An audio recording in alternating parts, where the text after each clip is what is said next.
Տրիպի հետ կապված միանշանակ կարող ենք արձանագրել, բայց տեսեք, ինքը նախագիծը զուգահեռ պրոցեսներ են տեղի ունենում եւ տարածքների ուսումնասիրությունն է տեղի ունենում եւ կոնկրետ չի բացառվում արդեն կոնկրետ որոշ ենթակառուցվածքների հիմնանորոգում սկսենք օրինակ երկաթգծի կայարանների եւ այլնի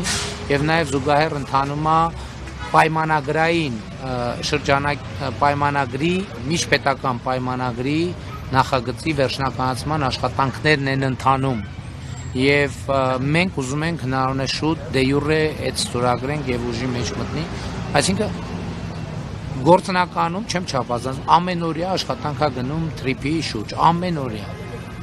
այսինքն այս մասով այո եւ տարածքի ուսումնասիրություն եւ ֆինանսական ներդրումային հետաքրքրությունների ուսումնասիրություն եւ կառավարման մոդելների ուսումնասիրություն եւ դե յուրե նշանակություն ունեցող պայմանագրի ուսումնասիրություն եւ այդպես շարունակ